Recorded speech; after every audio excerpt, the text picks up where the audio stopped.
Hey, what's up, YouTube? Happy to make another video.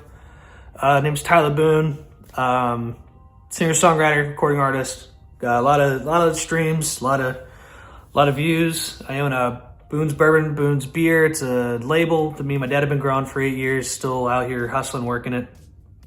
And then Artist Formula. Work with over 2,000 artists a year. I've had like 5 phone calls already this morning, so I'm kind of a little, zooted. Maybe I need some more coffee. I don't know. I think I'm out. I'll make some more in a second. But I don't want to ever miss making videos. I think I'm getting better at them. People are commenting, emailing. It's cool, man. So happy to be here. And that's what I am. It's what I do. I'll kind of put the links in the bottom. I help people get their channel monetized and how to make more content and how to get a better music distribution deal because District is terrible. But I want to make another video. I thought it'd be cool to talk about the top 10 music artists, and we will just do the USA on Spotify.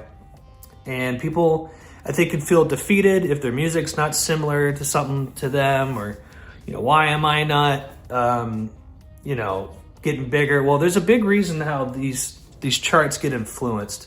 And Artist Formula, we've been running Instagram ads essentially, but they're meta ads through stories and reels for years to create Spotify playlists, and we have to use very famous music to do this. And so obviously events like Justin Bieber just did Coachella, so he was definitely the biggest thing in the world everyone's listened to around. They probably made millions of dollars just being streamed after that. But what I'm trying to say is there's a big influence to Spotify and the big artist, and a lot of it is guys like me, companies like me, and there's many other companies out there, and we work with all of them, that we run these big ads on these playlists. And so these artists are now getting this extra promotion that they didn't even sign up for, and they're loving it because they're getting now artists are now at this point, with Spotify being around for over, I think it's over 10 years at this point. Could be wrong, but I'm pretty sure it's over 10 at this point. A lot of artists are getting billions of streams now, and that's a big thing. It's an incredible new thing. And the artists right now, let's just say USA, are Olivia Rodrigo, Ella Langley, all over the place. Dominic Fike with Baby Doll. Let's see, Olivia Rodrigo dropped Dead. When did that? That's brand new, so that's why it's top. It's not even a bit. It's not. What's it showing?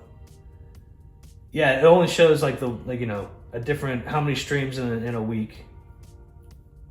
But anyway, doesn't matter. But Baby Doll, Dominic Fike, that came out years ago, and that's 2018. But that's not the third biggest song on Spotify Top USA, and it's 1 billion.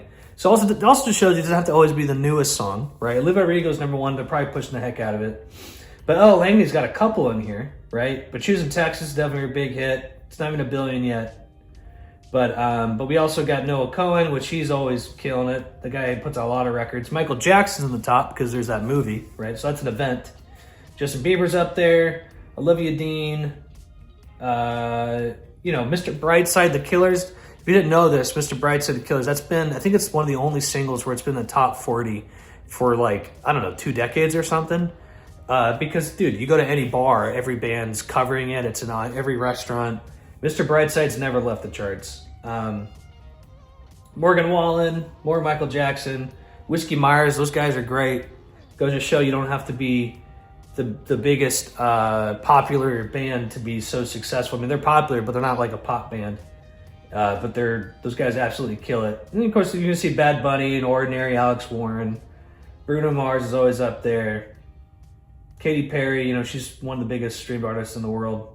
She's also on American Idol every week. But I want to talk about how that gets influenced. And, a lot of people are running ads on playlists, and you can go look online. You can hit us up. I can put you in there. We actually make playlists for people anyway. And I run ads on my own playlist constantly. And we have some of the biggest lists out there. And so hit me up for that too. But just, don't feel like, oh, I can't grow on Spotify. Man, the whole music industry is manipulated. And it doesn't mean it's in a bad sense. It just goes to show you that's how it works, because music is a product. Music can make you money. We had Drew Holcomb and the Neighbors on our podcast last week, and we were talking about how people want to hate on Spotify. But man, if you know how to manipulate it and start creating millions and millions of streams, that's around the minimum $3,500 a million. And if you're getting millions, you can actually live a decent livelihood. And yes, they devalued music, and it used to be, used to make 99 cents a song. But even before that, when people talked about 99 cents a song, they had their hands up in the air as well back then.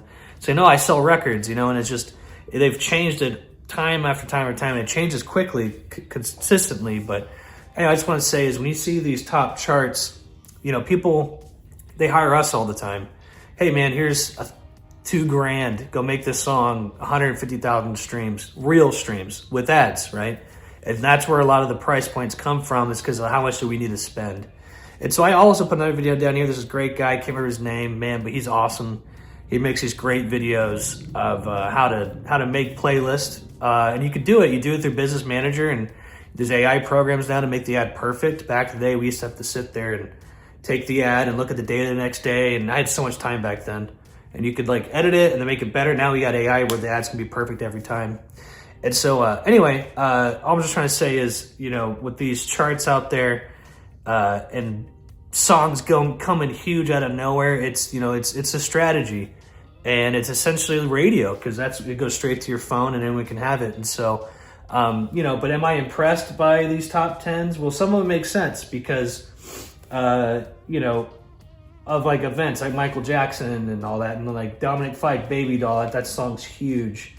But, but some of these songs, I never heard of them, maybe because I'm getting older, I don't know who these people are, but, I don't know, I really don't know who Pink Panthers is and Zara Larson is. I'm sure they're huge. Don't hate me for it.